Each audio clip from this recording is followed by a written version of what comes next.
You and me, we ain't nothing alike. Let's set the record straight. Those words you say, they hold no weight, they like. Let's set the record straight. You'll never break the man before you're out. Hello everyone and welcome back to another Diecast review. Today we are taking a look at one of my, or probably actually my favorite Bowman paint scheme ever ran.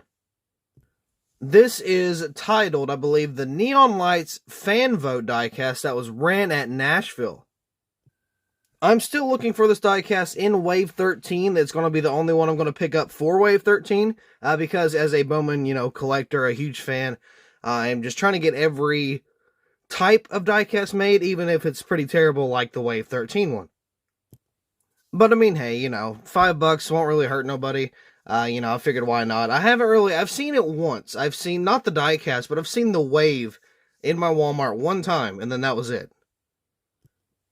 Of course, I missed the restock and Bowman wasn't there, so, that was pretty unlucky, and again, we haven't restocked since, so that is pretty unfortunate, but at the same time, we got the Gold Series nonetheless, and I believe they'll be making a Metal Chassis Elite version of this as well.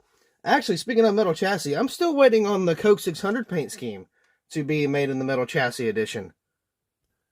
I was actually waiting for the Metal Chassis to do the review on the actual Coke 600, but I guess it doesn't really matter now. But anyway, I believe this paint scheme was actually designed by Dale Jr., so that makes it a little more special. And to kind of add the icing on the cake, the box matches the car too, and it just looks so much better from with the colors actually matching the paint scheme. So that's just a really nice touch. I'm kind of questioning the blue 48 on the roof, to be honest. Either I feel like a thin white outline would have looked better, or just an all-white number would have looked better too. But, I'm not here to criticize Junior's work by any means, but, that's just my little opinion. But yeah, again, this paint scheme is just really, really good. I thought about getting it in the 124, but, I'm going to have to skip out for now. Maybe I'll pick it up sometime later down the road if it doesn't get very rare. But yeah, pretty cool race car right here. Again, ran at Nashville, and we actually got the Larson win to go with it, which is pretty cool. And I've also made the Kevin Harvick Gravedigger 164, and that kind of goes with this, little, it could be a set if you wanted it to, but, nonetheless, again, a really nice paint scheme, so let's go ahead and get into the diecast review. Here's the diecast out of the box, and once again, this thing is just fantastic. It's kind of mesmerizing, too, because if you look at all the colors, it's a lot to look at, but at the same time, it fits, and it's really interesting. I like the really sharp edges and the kind of the points that kind of come to the end. Now, if you notice something, look by the 48. I'm going to try to zoom in a little bit, but you can see some of the design, let's see if we can get a good little, like this here. You see that blue little, kind of point? If you remember, on the Martinsville car for Junior, his numbers were like that. So, I don't know if that has any relevance to Junior making the car and, the number design. I don't know if he, kind of did some of the designs for the Martinsville car and it was just a fan vote also. But if I would have to take any guesses, that would probably be related to Junior's just kind of artwork. Again, this paint scheme is just super colorful. We've actually got color on the shark fin, which is really cool. We got some on the roof rail also. But again, it's one of my favorite paint schemes. It's really, really nice. Got the purple on the hood right here. And we got a different type of alloy. We got the pinkish and yellow, kind of text behind that. Got Bowman right there on the front name banner. Of course, you got the Chevy bow ties for the, 100th time saying this. I wish they would add the color back to the bow ties. Moving on to the roof, we got a purple-based car, just overall. And then, of course, you got the 48 up here. Allied Do It Right. Again, I feel like a white outline or just a white roof number would look pretty good. I do appreciate the color switch. I really do. But again, at the same time, I feel like just a little thin outline, if anything, would look a little better.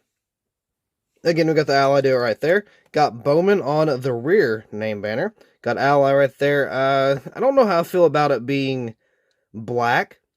Now, I'm not here to criticize, but, I'm just kind of pointing out what I would kind of change to it. I feel like I'd make this light blue, just kind of around the paint scheme, so we can kind of match the front, middle, and back for the blue, just maybe match it a little bit better. But, again, I'm not here to criticize old Junebug's work by any means. too much respect to change anything. But yeah, so right here on the back, we got a black spoiler. Of course, we got the all black back bumper, something Junior used to do back in the day. Got the Ally Valvoline 48 Camaro ZL1 1LE. Of course, you got the Chevy bow tie there and the two taillights. Yeah, definitely headlights.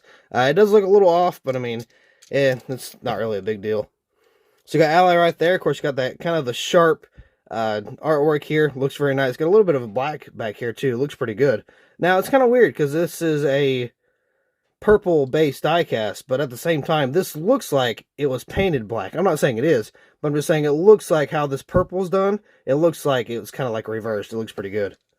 So right here, on the C-post, we got Valvoline there. Got the Ally Better Together. Got two winter stickers. That is from Richmond and Dover. Was Dover the second one? I think it was. Yeah, it was. Okay. I just had to double check my Bowman facts real quick. You got Microsoft there. HendrickCars.com is a little blurry, but you know, I'll let it slide. Bowman scribbled up on the name rail there. Whatever it is beside that. Let's see. Exalta, Cronus, Freightliner, Mac Tools, Simon, Cincinnati. Got the 48 right there. There's a little bit of a bubble on there, but you know, no big deal. The side really does it all. Now again, I feel like, because I mean, this is with Bowman's paint schemes just in general, I feel like a little outline would be a lot better. Just like, now, not a blue outline here, but I feel like a very thin black outline would kind of clean up that kind of, you see on the edges how it's kind of, like, it's not sharp. It's kind of little, it's almost blurry looking or kind of like rugged. But at the same time, again, I feel like a black outline would fix that up pretty quickly. But man, just take a look at that side. Like, all the, like, the etching and, like, all the different colors. It gives me, like, a very retro, like maybe 80s-ish type vibe to it. It looks really nice. Again, it might be one of my favorite all-time paint schemes just in general. So got the NASCAR race car there, NASCAR Cup Series, and the Hendrick wins record, 269. Of course, Kyle Larson broke that at the Coke 600. Got the Goodyear right there in white. I like that choice. You could probably spice it up and make it blue if you wanted to. Got the Goodyear tires there. Got a little bit of more blue on the front end here. Got Sunoco. Front end looks pretty good. Everything seems to be decaled pretty nicely. And again, just all around, it's a really sweet paint scheme. So, I mean, I'm going to easily give this, I want to say a 9.3. Now, I was going to do like 9.5. But at the same time, again, with that whole outlining thing and changing the outline on the back, I feel like they could have made it a 9.5. But, I mean, at the same time, again, not going to judge or criticize by any means. Trust me, I've already said that a million times this video. But at the same time, you know, it could be a little bit better.